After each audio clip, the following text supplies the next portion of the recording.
মুদ্রিক্সে কী করে buy sell করবেন জিনিসটা একটু সবাইকে আমি খুব সাধারণভাবে বুঝিয়ে দিচ্ছি, দেখে নিন। ঠিক, আপনারা যখন অ্যাপসটা ওপেন করবেন আপনাদের সামনে এরকম একটা ওপেন হয়ে যাবে। ঠিক নিচে স্পট আছে, কয়েন সেট আছে, Web3 আছে, ফিউচার আছে, এসবের দিকে এইসব সবারই রয়েছে। তো নর্মাল কি, আপনারা ফিউচারে ক্লিক করুন সবার নিচে ডান দিকে। এবার ধরুন আমরা যে কোনো একটা ক্রিপ্টো হোক বা ইউএস মার্কেটের স্টক, যেমন ধরুন মেটা ইউএসডি, আমরা ধরুন এটা সার্চ করলাম। ঠিক, সার্চ করার পর 2 নম্বর যেটা অপশন, এটা আমরা খুলে নিচ্ছি। খুলে নেবার পর আমাদের এখানে বাই সেলের ব্যাপারটা পরে দেখাবো। তো এখানে ধরুন আমি এটা চার্টটা দেখলাম, আমাকে বাই বা সেল একটা কিছু করব। ঠিক আছে, ধরুন আমরা সেল করব, তাহলে আমরা এখানে সেলে ক্লিক করব, নিচে সেল রয়েছে, সেলে ক্লিক করব। ঠিক, এখানে মার্কেট অর্ডার, লিমিট অর্ডার এসব জিনিস রয়েছে। ঠিক, তো এখানে কি করব আমরা, যে আপনাদের সবসময় আমরা যেটা করছি এখন, ধরুন আপনার ক্যাপিটাল, ধরুন যেমন এখানে ক্যাপিটাল কত রয়েছে, 17,000 টাকার ক্যাপিটাল রয়েছে। কিছু একটা ট্রেডও নিয়েছি। তো এইবার ধরুন যে আমি এটা ট্রেড করবো, এতে কত টাকা ইনভেস্ট করবো, 1,000 টাকার ট্রেড করব। ঠিক, আমি এখানে 1000 দিলাম। ঠিক, এইবার 1000-এ আমরা লিভারেজ ম্যাক্সিমাম 10% লিভারেজ নিয়ে কাজ করব। মানে আপনি 1000 টাকা বাই সেল করার জন্য আপনার অ্যাকাউন্টে 100 টাকা থাকলেই হলো। মানে এখানে আমি যেই প্রাইসটা দেব, যে ধরুন 450-তে রয়েছে, 50-তে লিমিট অর্ডারে ইমিডিয়েট আমি যদি বসিয়ে দিই, আমার এটা যখনই এটা 650-তে যাবে, অলরেডি এটা কিন্তু প্রসেস টু শর্ট হয়ে যাবে। অথবা আমরা মার্কেটেও কিন্তু করতে পারি।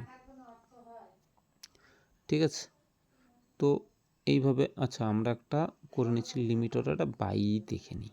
ঠিক, 1000 এটা দেখছি, 1000 অ্যামাউন্ট আমরা করব, কারণ এখানে মিনিমাম 700 অ্যামাউন্টের বাই সেল করতে হবে।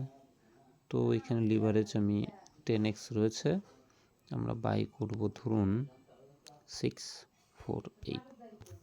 ঠিক, এখানে আমরা কি করব, এখানে আমরা অর্ডারটা প্লেস করতে পারি মার্কেট অর্ডারে বা লিমিট অর্ডারে, যে কোনো জায়গায়। এখানে আমরা এসএল এবং টার্গেট দুটোই দিতে পারি। ধরুন আমার এসএল কত, 1% প্রফিটে গেলে প্রফিট বুক করব, আর যদি লসে যায় তাহলে আমরা এতটুকু গিয়ে লস বুক করব।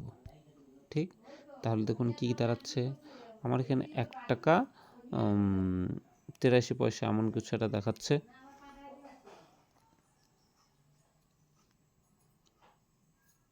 লসের দিকে, প্রফিটের দিকে আমার পিএনএল,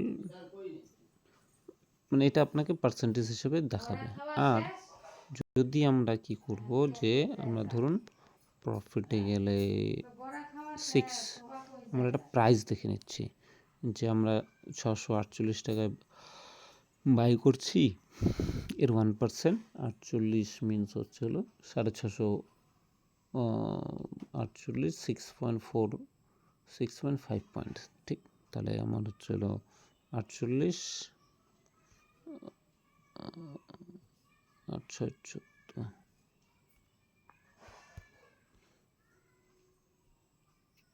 যদি আমার $654 যায় তাহলে লস বুক হবে।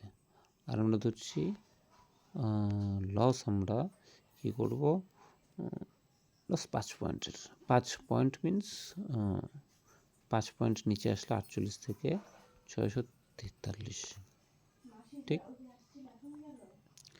তাহলে আমরা এইভাবে এটা দেখতে পারি। এটার এইভাবে যদি অর্ডারটা প্লেস করলে আমাদের অর্ডারটা প্লেস হয়ে যাবে। ক্লিক করে অর্ডারটা প্লেস করে যদি দেই,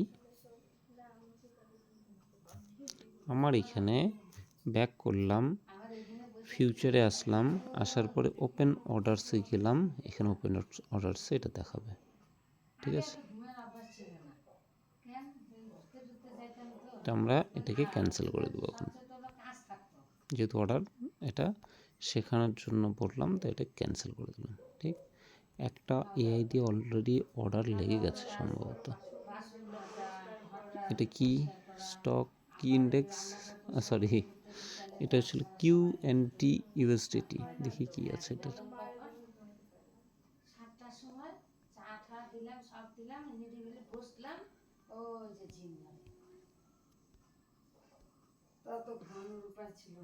আমরা এটা এতদূর পর্যন্ত 64 ক্রস করলে পরে লস বুক করে দেবো। আর যদি এটা এই লেভেলকে ব্রেক করে নিচে যায় তাহলে এটা ভালো মোমেন্টাম আসতে পারে। এটা কততে সেল হয়েছে দেখি আমরা। এটা কি হয়েছে, এটা শর্ট হয়েছে কততে, 63 আচ্ছা 64-এর নিচেই হয়েছে। কারেন্ট প্রাইস এটা 10 সেন্ট উপরে উঠেছে, লিকুইডিটি। আচ্ছা ঠিক আছে, দেখা যাক। এটা আমরা এআই থ্রু দেখে নিই কোথায় এসএল টার্গেট কোথায় লেগেছে।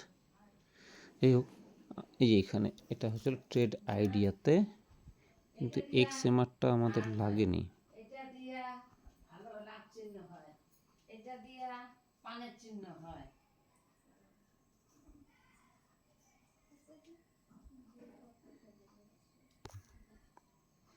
আপনারা এখান থেকেও ট্রেড যখন যখন আসবে এখান থেকেই আসবে, ট্রেড আইডিয়াস থেকে। এটা আপনাদের এন্ট্রি